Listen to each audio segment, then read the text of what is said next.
Bonjour. Bon alors aujourd'hui je peux plus faire, en ce moment j'ai des problèmes avec mes mains. Je ne peux pas faire de vidéo comme je voudrais, de bricolage. Mais je vais vous montrer comment je range mes dailles. J'ai acheté,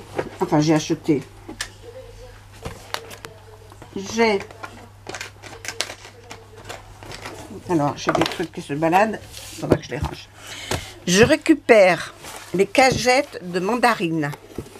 Alors, toutes les personnes à qui les personnes que j'ai autour de moi, elles savent que je veux les cagettes de mandarines, alors elles m'en apportent toutes. Voilà.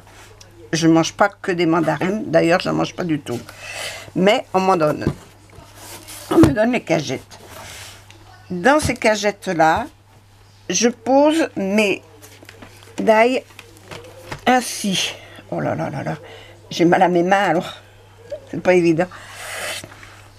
J'ai des dailles, je pose mes dailles sur des plaques, des plaques aimantées.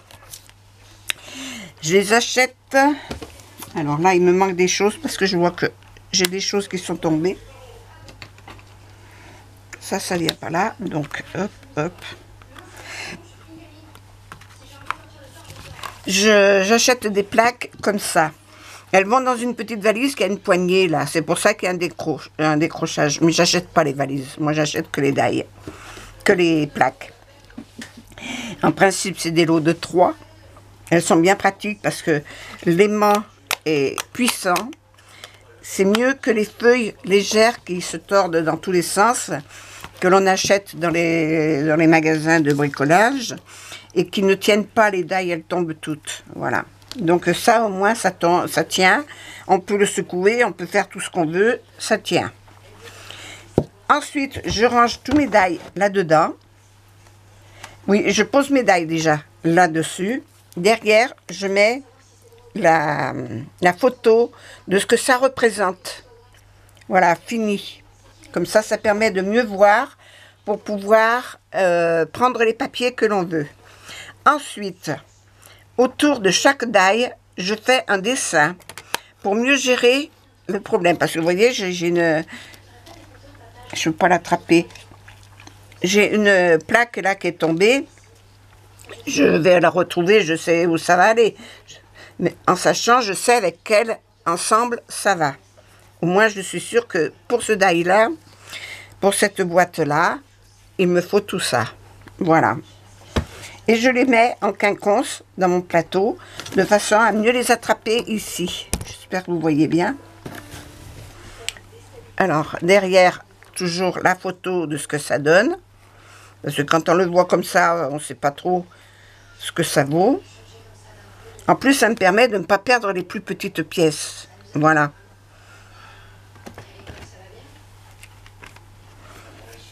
Voilà.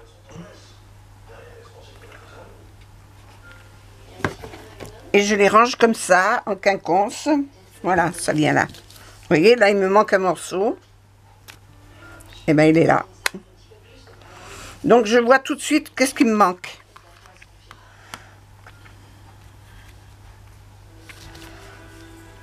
Voilà. Et tous mes dailles, je les range de cette manière-là, dans cette boîte, comme ça. Et ça me permet, quand je les veux, je les regarde comme ça. En les mettant en quinconce, je peux mieux les attraper. Et voilà. Et en sachant ce qu'il y a derrière, en sachant le modèle que ça peut représenter, qu'est-ce qu'il faut mettre, quel papier utiliser, c'est plus facile pour moi pour les retrouver et pour les personnes qui viennent travailler chez moi. Autre chose, si vous n'avez pas ces cartons-là, ces plaques-là qui sont aimantées, ça s'achète par lot de 3, mais vous pouvez le faire avec des cartons.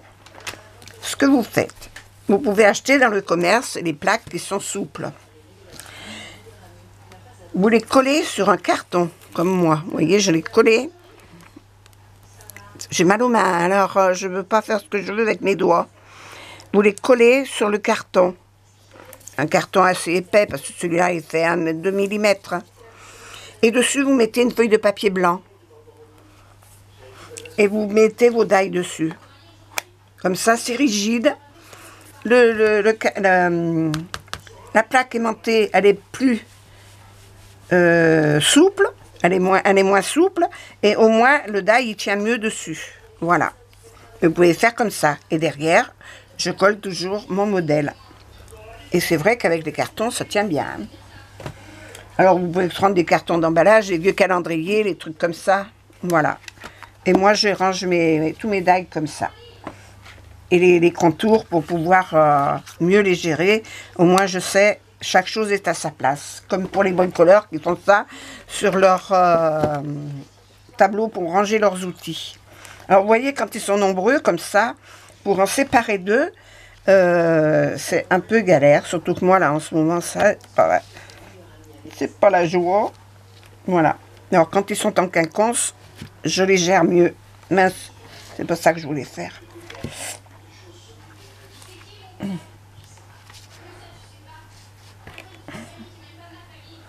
Oh là là là là. Ouais, quand on a mal à la main, c'est pas évident. Voilà. Alors moi j'ai tout ça aussi. Voilà. Hop. Hop. J'ai 1, 2, 3, 4 caisses comme ça, pleines de die et de tableaux. Alors c'est vrai que ça prend beaucoup de place. Moi je les gère, elles sont sur ma table de travail, je les ai devant moi, je les prends, je pose, voilà. Je peux mieux les gérer. Voilà. Maintenant, vous faites comme vous voulez, mais moi, je vous ai montré comment je les range, moi. Parce que c'est vrai que tous ces die, on ne sait pas où ni comment les ranger. Parce que dans les classeurs, c'est pas évident. Les classeurs, quand c'est trop lourd, ça tombe, ça se vire dans tous les sens. Voilà, on attrape la cagette. C'est vrai que c'est lourd. On attrape la cagette, on cherche ses die. C'est vrai qu'il faudrait que je mette des poignées sur les côtés. Mais si je mets des poignées, je ne peux plus les empiler les unes à côté des autres. Voilà, ça me gênerait. Donc voilà. Eh bien, j'espère que ça vous a plu. Ça vous donne des idées pour ranger vos die. Moi, je vous donne la mienne. Vous faites comme vous voulez. Libre à vous. C'est une technique comme une autre. Voilà. Allez, je vous fais des gros bisous. À bientôt. À la prochaine fois quand ça ira mieux.